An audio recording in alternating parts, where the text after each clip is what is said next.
the schedule was right, but my words were not. So we're running a little bit behind now, but now Chris Ward is going to get up and he's going to give his talk.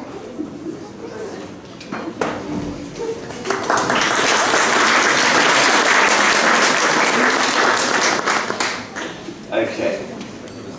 So I guess my reasoning for doing this talk at a documentation event is that a presentation is quite often the first point of contact lots of potential clients and users of things you're working on will have. So in my mind it's an extension of documentation, or it's documentation light, I suppose, but it's important to follow some of the same practices. So I struggled with the title a bit because so far, firstly, all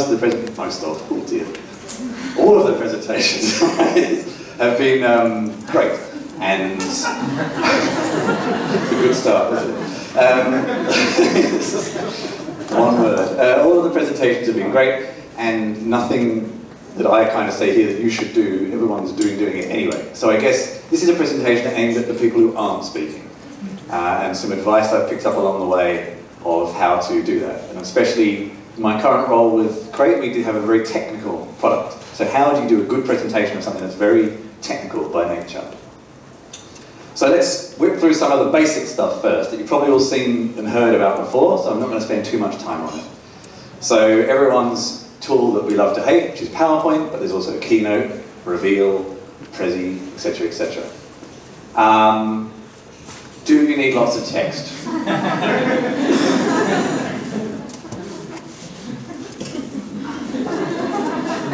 No, probably not. Or do you need lots and lots of bullet points? Does that help? Sometimes? So, enough of being silly. Let's actually get to some useful advice. I guess generally too much text is a sign of nervousness. You're trying to hide the fact that you don't know, you're not very confident at speaking with just lots of text. But it can lose people. So the general rule, and there's reasons for this, is a maximum of 5 meaningful points. Sometimes you may need a few more, sometimes less. Less is completely fine. This is an interactive presentation. This wasn't in the presentation 10 minutes ago. And then it got suggested to me because there's been contrast problems with this projector. And lots of people's presentations, you haven't been able to see bits of it. So I guess, whilst you can't always test a presentation on a projector before you start, try to make things as high contrast as possible and at a readable size also. Images. You've already seen lots of presentations today where there's often just one great image. And this is a popular technique these days. So these they don't often make, the strange thing with this technique is when people ask to look at the slides later, they mean nothing, which is strange. But during the presentation at the time, they do a very good job and you talk to the image and it actually gets a point across far more than walls of text. This is a lot of open source people here, so let's try to use copyright cleared or public domain images. And again, quality at scale. This is a reasonably large screen. A low quality image will look fairly poor. So try to get images as best quality as possible. Make use of notes. We've also seen today lots of people saying lots of things that are not on the screen. They've likely got some notes, or it's all up here in the mental notebook. And this is a great way of being able to talk to an audience instead of talking to a screen and, again, engage and give a lot better presentation. So the general rule is keep it simple. And keep it simple so you can keep to time, which comes to my next point. Etiquette. Oops, no. I was wondering how many of my own rules I break. So confidence is the last one. Often, one of the reasons people don't do a presentation is a lack of confidence. And this is, it can be quite nervous to get up in front of a room full of complete strangers and give a talk.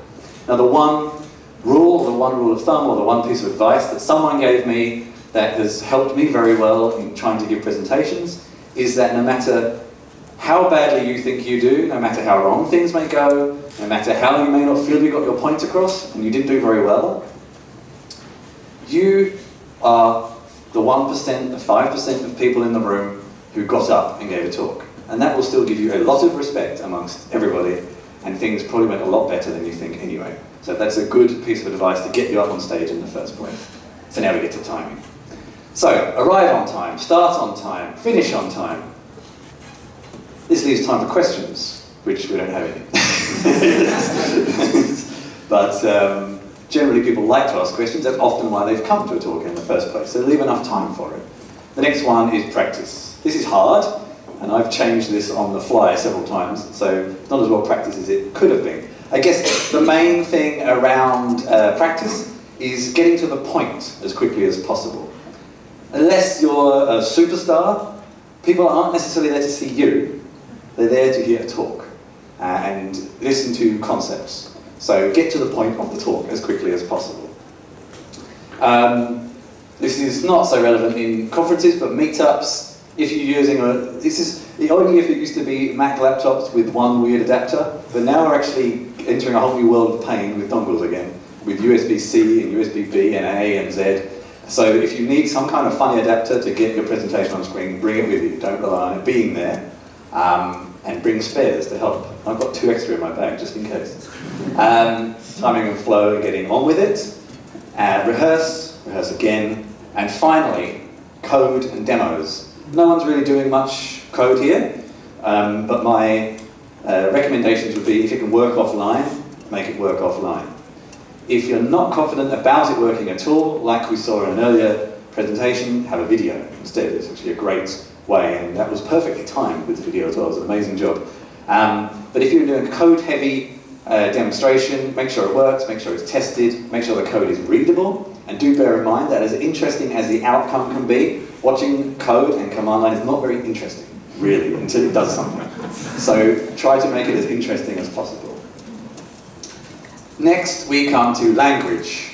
What's your language? I'm very lucky to be a native English speaker, and I'm amazed with the levels that non-native speakers can speak at, but don't assume that you can speak in whatever language you like. Leading very nicely to assumptions. This conference, as do many these days, have codes of practice. Make sure you're sticking to them, make sure your presentations are not laden with inappropriate material or material that could be misconstrued, cultural misconceptions, etc., etc. Assume nothing, basically.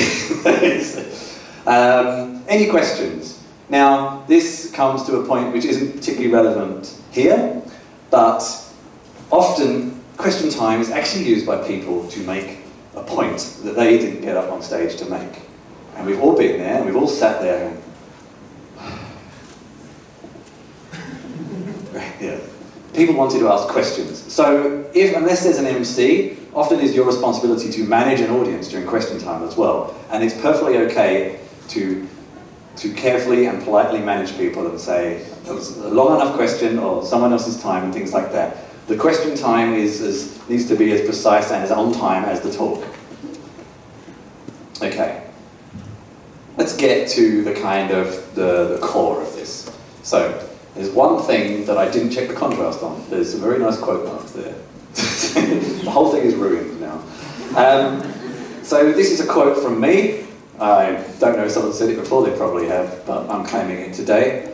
So I work in developer relations with a scalable database. It's not, to a lot of people, terribly interesting. It's not terribly easy to explain to people. It's not terribly easy to even explain why they might want it. But there are ways. Someone working in a large, with a company that has large amounts of data to store and efficiently query and analyze understands why it might be useful. But I also speak to lots of business people. So when you're speaking to a business person, try to give them a business reason why it might be useful to their business. If you're speaking to a front-end developer, try to explain how an efficient back-end can make their front-ends more responsive. There is always a story there somewhere that can be brought up to make what you're talking about relevant. I think that probably needs a very big asterisk, because there are certainly going to be cases when they're relevant, but there is generally a story somewhere that can be brought out. It's all about knowing your audience and the problems that they are experiencing and how you can help solve it. And know your stuff is the last point in this section that I've added in. Things can go wrong, and they often do, especially with technical demos. If you know what you're talking about very well, you can come back from it. There's actually someone here who was at a talk I did in London, and my technical demo went completely wrong, but somehow I managed to come back and actually ended up working really well, and it almost looked like it was intentional. So, staying, keeping on message. This kind of feeds into the rest of documentation. A presentation, as I say, is often the first point of call where people encounter what you're doing. So it needs to be as consistent and as on message as everything else you're doing, using style guides, branding, the correct messaging, and keeping up to date and in synchronization with the rest of the product, with the rest of documentation, with announcements. If you do a presentation and someone in question time says, "You just released X feature yesterday."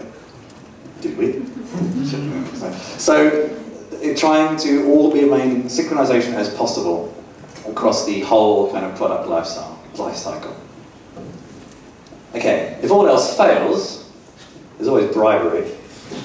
And I have some awesome free t-shirts. Come in various sizes and styles. Here we go. If anyone would like one afterwards. So, I have done my perfect timing and ended a little bit too early. So, thank you very much, and I'll be happy to field questions afterwards. Thank you very much.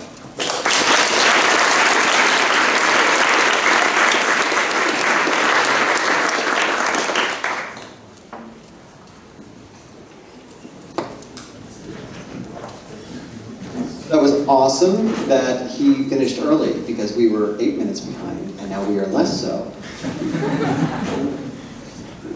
So I'm going to wire him then when we start.